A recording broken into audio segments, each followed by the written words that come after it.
या व्हिडिओमधील माहिती इंटरनेटवरील उपलब्ध स्रोत, संशोधन आणि स्थानिक लोकांकडून सांगितलेल्या कथांवर आधारित आहे. कोणाच्याही भावना दुखावण्याचा हेतू नाही, तसेच कोणाच्याही अंधश्रद्धेला पाठिंबा देण्याचा उद्देश नाही. हा व्हिडिओ फक्त आणि फक्त मनोरंजनासाठी तयार करण्यात आला आहे. हिमाचल प्रदेशातील डोंगर रांगांमधून जाणारा कालका शिमला रेल्वे मार्ग हा भारतातील सर्वात सुंदर आणि ऐतिहासिक रेल्वे मार्गांपैकी एक मानला जातो.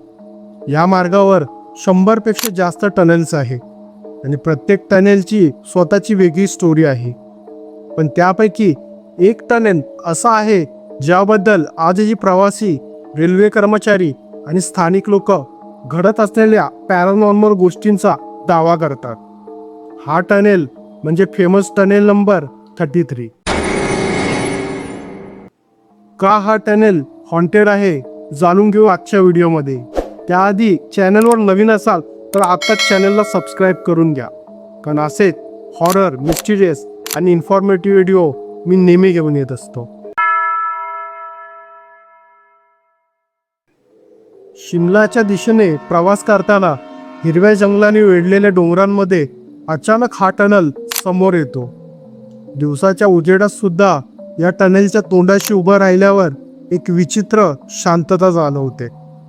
जणू काही आसपासचं वातावरण अचानक बदलून जातं. काही लोक सांगतात की टनलच्या आत पाऊल टाकल्यावर हवेत एक वेगळीच थंडी जाणवते आणि मनात लकत अस्वस्थता निर्माण होते.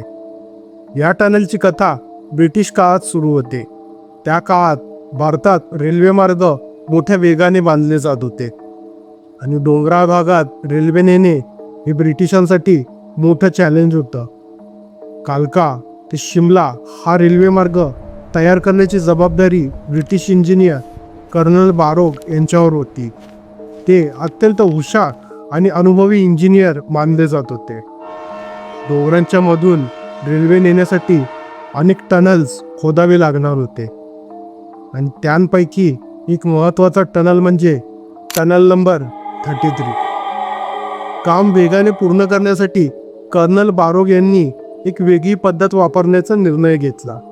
त्यांनी डोंगराच्या दोन्ही बाजूंनी एकाच वेळी टनल खोदण्याचे आदेश दिले. त्यांच्या मते दोन्ही बाजूंनी खोदलेले टनेल मधोमध येऊन एकत्र भेटतील आणि काम लवकर पूर्ण होईल. सुरुवातीला सर्व काही व्यवस्थित चालू होतं. कामगार दिवस रात्र मेहनत करत होते. पण काही महिन्यानंतर जेव्हा दोन्ही बाजूंनी खोदलेले टनेल्स एकमेकांना मिळायला हवे होते, तेव्हा एक धक्कादायक गोष्ट समोर आली.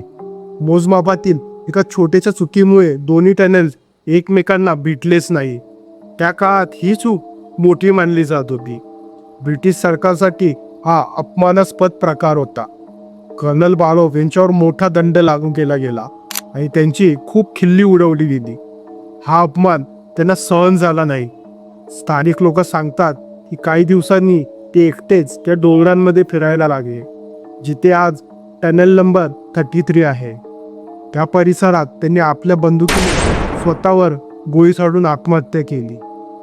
त्यांच्या मृत्यूनंतर काही काळ काम थांबलं. नंतर दुसऱ्या इंजिनियरने टनेलला पुन्हा योग्य पद्धतीने बांधलं आणि शेवटी हा रेल्वे मार्ग पूर्ण झाला. आणि तेव्हापासून लोक म्हणू लागले की कर्नल बारोक यांचा आत्मा अजून या टनलच्या आसपास फिरतो.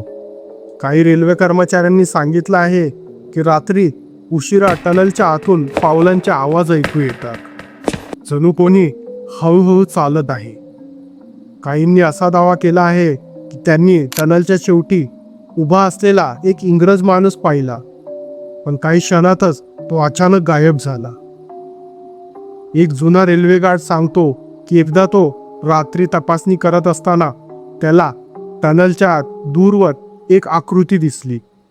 सुरुवातीला त्याला वाटलं की एखादा कामगार असेल, पण जेव्हा तो जवळ गेला तेव्हा ती आकृती अचानक धुक्यासारखी हवेत गायब झाली. त्यांनी सांगितलं की त्या माणसाने जुन्या ब्रिटिश काळातील कपडे घातले होते.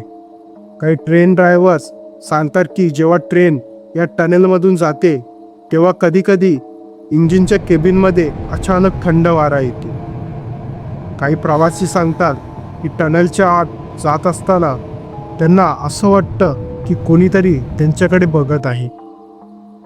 अर्थातच या सगळ्या घटनांचं वैज्ञानिक स्पष्टीकरण देण्याचा प्रयत्न अनेकांनी केला. काही संशोधक म्हणतात की डोंगरांमधील वाऱ्याचा आवाज, प्रकाशाचा खेळ आणि मानवी कल्पनाशक्ती यामुळे अशा गोष्टी जाणवू लागतात. तर स्थानिक लोक आजही सांगतात या टनलमध्ये काहीतरी वेगळं आहे. आश्चर्याची गोष्ट म्हणजे अनेक लोक सांगतात की कर्नल बारो यांचा आत्मा वाईट नाही, उलट तो या मार्गाचं रक्षण करतो. कदाचित म्हणूनच इतक्या वर्षांत या टनलमध्ये फार मोठा अपघात घडला नाहीये. आजही दररोज हजारो प्रवासी या मार्गावरून प्रवास करतात. ट्रेन जेव्हा हळूहळू टनल नंबर 33च्या काळोख्या तोंडात शिरते तेव्हा काही क्षणांसाठी सगळीकडे अंधार पसरतो. त्या काही सेकंदात अनेकांच्या मनात एकच प्रश्न येतो, खरंच या टनलच्या आत अजूनही कर्नल बारो यांची अदृश्य उपस्थिती आहे का? की ही फक्त लोकांनी वर्षानुवर्षे सांगितलेली एक रहस्यमयी कथा आहे?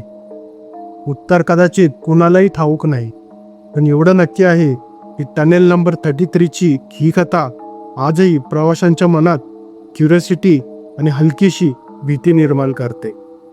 मित्रांनो, तुमचं काय मत आहे याबद्दल कमेंट करून जरूर सांगा आणि नेक्स्ट व्हिडिओच्या अपडेट्ससाठी चॅनलला सबस्क्राईब जरूर करा.